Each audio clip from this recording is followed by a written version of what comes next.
Netanyahu का war triangle तैयार हो चुका है। हमास पर लगातार हमले के बाद अब लेबनान में इजराइल ने अपने दूसरे बड़े दुश्मन को हराने की पूरी तैयारी कर ली है। वहीं हिजबुल्लाह के साथ साथ सीरिया भी बहुत मुश्किलें पड़ गया है। 24 घंटे के अंदर लेबनान में इतने बम मारे गए हैं कि हिजबुल्लाह अब ठंडा पड़ गया है।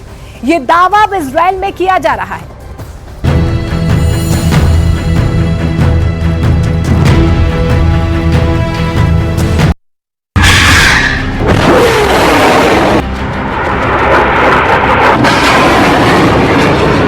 पहला रॉकेट, फिर फायर हुआ दूसरा रॉकेट, इसके बाद लॉन्च हुआ तीसरा रॉकेट। हमास के रॉकेट लॉन्च होते हुए इतनी साफ तस्वीरें आप पहली बार देख रहे हैं। एक के बाद एक हमास 10 रॉकेट फायर करता है।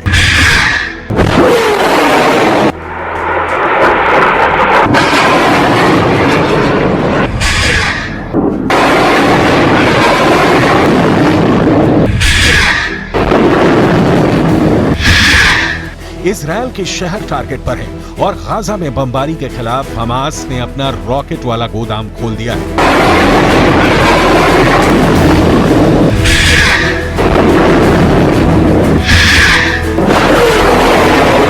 लेकिन ऐसे हमलों और गाजा पर बमबारी जारी रखने के बीच नेतन्याहू ने अपना वॉर ट्रायंगल तैयार कर लिया है।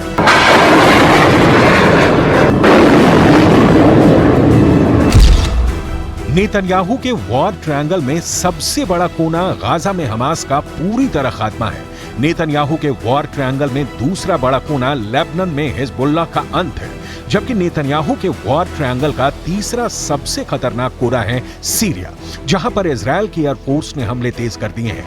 ये तीनों जगह या देश इजराइल के बॉर्डर से लगे हुए हैं और इजराइल इन्हें अपने खिलाफ सबसे बड़ा खतरा मानता है। इजराइल ने सीरिया के अंदर कई सैन्य ठिकानों को टारगेट किया है। ये इंफ्रारेड वीडियो ऐसे ही एक हमले का है। इजराइल का दावा है कि सीरिया की तरफ से उस पर कई तरफ से बमबारी हुई है और अब उसकी एयरफोर्स का यह हमला सीरिया को मुंह तोड़ जवाब है। ये है इजराइल का F-16 फाइटर जेट, रात भर बमबारी के लिए तैयार है। साथ में है इजराइल का F-15 फाइटर जेट। दोनों ही इजराइल के सबसे बड़े मिशन के लिए लगातार तैयार रहते हैं। इन विमानों में दोनों विंग्स पर लगे हैं दो बड़े बम, यानी हर विमान पर 4 बहुत ही खतरनाक बम। इस बम का नाम है जेटैम।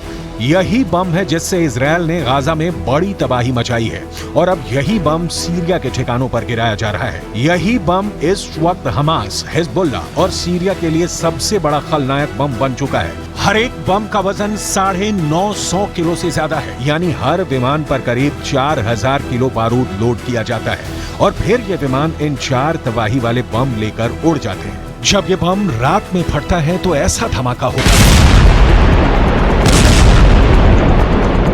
इजराइल को अमेरिका से मिले इस बम ने बहुत तबाही मचाई है। इजराइल और लेबनान के बॉर्डर पर बमबारी देखिए। हिजबुल्लाह के ठिकानों को इजराइल चुन चुन कर टारगेट कर रहा है। पूरा महीना लाल अक्टूबर बन चुका है। लाल अक्टूबर यानी हर तरफ खून ही खून। और अब नवंबर की शुरुआत से पहले ही गाजा के साथ लेबनान और सीरिया पर लगातार अटैक होने लगा है। इजराइल इस वक्त गाजा में हमास, लेबनान में हिजबुल्लाह और सीरिया में एक साथ ऑपरेशन कर रहा है। इजराइल की एयरफोर्स के सैकड़ों जहाज इस वक्त 24 घंटे उड़ान भर रहे हैं और इन तीनों जगह पर बमबारी का ऑर्डर मिलते ही बम गिराने का बटन दबा देते हैं। इजराइल ने आप तस्वीर साफ तौर पर देख सकते हैं, धुएं का गुब्बार आपको नजर आएगा। हम उस मौके पर बिल्कुल नहीं, लेकिन दूरी से हम आपको तस्वीर दिखा रहे हैं। लगातार इजराइल जो दक्षिणी लेबनान के सरहदी इलाके हैं उन पर हमला कर रहा है। अब तक का सबसे बड़ा हमला हम कह सकते हैं। देखिए, पिछले कई दिनों से हम इस इलाकों में रिपोर्टिंग कर रहे हैं, हमको इतना बड़ा हमला अभी तक नहीं दिखा है। हम तस्वीर आप देखिए, भूमध्य सागर के ऊपर धुएं का गुब्बार आप देख सकते हैं। इजराइल समझ चुका है कि उसके हमलों को कोई चैलेंज नहीं कर सकता। इसकी बड़ी वजह भूमध्य सागर में खड़े अमेरिका के 2 कैरियर स्ट्राइक ग्रुप हैं, यानी 2 एयरक्राफ्ट कैरियर और उनके साथ कई डिस्ट्रॉयर वाले 2 बड़े जंगी बेड़े। समंदर में ऐसी ताकत दिखाकर अमेरिका बताना चाहता है कि वो इजरायल की मदद के लिए 24 घंटे तैयार है। यही भरोसा है जिसकी वजह से गाजा में इजरायल की बमबारी बिना किसी रोक टोक के जारी है। इस बमबारी की शुरुआत 7 अक्टूबर के बाद से हुई, क्योंकि पहले हमास ने इजरायल में 1400 लोगों को मारा और अब इजरायल ले रहा है बहुत ही खौफनाक बदला। अक्टूबर में ही पश्चिम एशिया का यह हिस्सा 11,000 मौतों का गवाह बना था। 11,000 मौत बहुत ही बड़ा आंकड़ा है। लेकिन अब डर ज्यादा है। हमले लेबनान की दहलीज से आगे बढ़ चुके हैं। इजरायल ने लेबनान बॉर्डर पर हमले तेज कर दिए हैं और इसकी एक बहुत बड़ी वजह है हिजबुल्लाह के कई हमलों ने इजरायल की बहुत ज्यादा बेइज्जती कर दी है।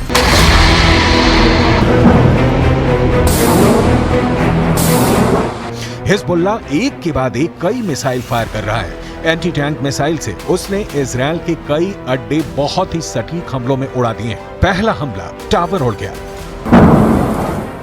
दूसरा हमला रेडार तबाह हो गया, तीसरा हमला एक और अड्डा तहस नहस हो गया।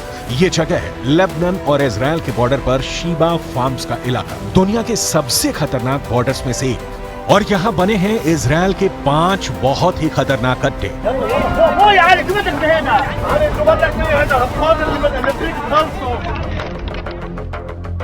अड्डा नंबर 1, अड्डा नंबर 2, अड्डा नंबर 3, अड्डा नंबर 4, अड्डा नंबर 5। ये जगह गोलान की पहाड़ियों के उत्तर में है और यहाँ पहाड़ों की ऊंचाई 1500 मीटर तक है। नीचे लेबनान का इलाका है और यहीं से अटैक लॉन्च किया गया। इस ग्राफिक से समझ सकते हैं कि इस इलाके की टोपोग्राफी, कौन कहां मौजूद है, कौन सा इलाका किसके पास है। सबसे पहले इजरायल का अड्डा नंबर 1 शतुला इलाके में बने इस अड्डे पर हिजबुल्लाह ने किया पहला हमला। इजरायल का अड्डा नंबर 1 हिजबुल्लाह का पहला टारगेट। हिजबुल्लाह ने कॉर्नेट मिसाइल से अटैक किया जो सीधे जाकर इजरायल का एक टावर उड़ा देती है। हिजबुल्लाह की ये रेंज देखकर इजरायल के कैंप में खलबली सी मच गई है, क्योंकि निशाना भी बिल्कुल सटीक लगा और टावर पूरी तरह तबाह हो गया। इसके बाद टारगेट बना इजरायल का अड्डा नंबर 2। ये भी शतुला इलाके में है और यहाँ हिजबुल्लाह ने किया दूसरा हमला। अड्डा नंबर 2 हिजबुल्लाह का दूसरा टारगेट। इस बार हिजबुल्लाह ने BGM-71 TOW anti tank missile का इस्तेमाल किया। अमेरिका में बनी यह मिसाइल इतनी सटीक है कि इसने ठीक रेडार स्टेशन को तबाह कर दिया। ऐसा निशाना देखकर कोई भी दुश्मन डर जाएगा। इसके बाद टारगेट बना इजरायल का अड्डा नंबर 3। ये भी शतुला इलाके के करीब है और यहां हिजबुल्लाह ने किया तीसरा हमला। अड्डा नंबर 3 हिजबुल्लाह का तीसरा अटैक। इस बार हिजबुल्लाह ने conquers anti tank guided missile fire की। रूस की ये वायर गाइडेड मिसाइल भी इजरायल के एक ठिकाने को खत्म कर देती है। इसके बाद चौथे और 5वें अड्डे पर भी हिजबुल्लाह अपनी बाकी मिसाइलों और मल्टी बैरल रॉकेट लॉन्चर से हमला करता है और उनका भी वही हश्र होता है जो बाकी अड्डों का हुआ है। हिजबुल्लाह का दावा है कि इन हमलों में इजरायल को भारी नुकसान हुआ है और उसके कई सैनिक भी मारे गए हैं। हिजबुल्लाह के ऐसे ही हमलों के बाद इजरायल चुन चुन कर बदला ले रहा है। वो अब हिजबुल्लाह को कोई मौका नहीं देना चाहता। इजराइल लेबनान सीमा के यारीन इलाके में हमारी मौजूदगी है। किस तरह से जो लेबनान के सरहदी गांव हैं वहां पर तबाही के निशान है वो देख सकते हैं। ये एक इमारत है जिसको निशाना बनाया गया है। यहाँ पर कोई नज़र नहीं आ रहा, देखिए सिवाय एक बिल्ली के। बिल्ली यहाँ पर नज़र आ रही है और देखिए हाल ही में इस पर अटैक किया गया है, रॉकेट से इस पर अटैक किया गया है। रॉकेट के निशान भी आप यहाँ पर देख सकते हैं। आप तस्वीर देखिए किस तरह से इस बिल्डिंग को निशाना बनाया गया है। इजरायल के जवाबी हमलों को देखकर कोई भी नहीं कहेगा कि इजरायल अब पीछे हटेगा। उसके रास्ते में जो आएगा इजरायल अब उसे मिटाना चाहता है, फिर चाहे वो हिजबुल्लाह हो, सीरिया हो या फिर ईरान।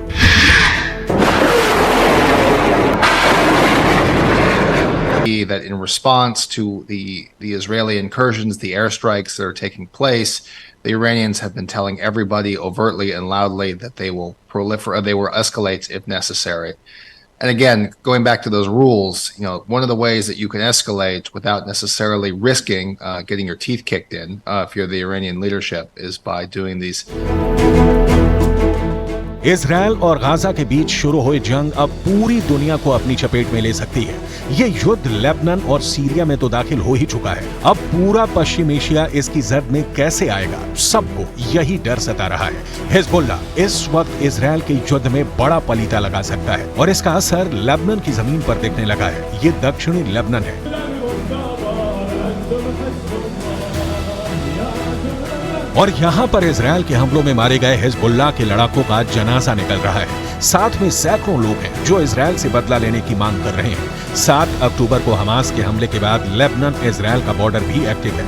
यहाँ पर इजरायल ने जितने भी हमले किए हैं उसमें हिजबुल्लाह के 40 से ज्यादा लड़ाके मारे जा चुके हैं। हिजबुल्लाह वो संगठन है जिसे ईरान से पूरी मदद मिलती है और ईरान हिजबुल्लाह को इजरायल के खिलाफ एक बड़े हथियार के तौर पर इस्तेमाल भी करता आया है। इसलिए अगर हिजबुल्लाह को नुकसान उठाना पड़ रहा है तो समझ लीजिए कि ईरान को भी बड़ा झटका लग रहा है। वैसे नेतन्याहू भी यही चाहते हैं, लेकिन उनकी ये ख्वाहिश अब पश्चिम एशिया को बारूद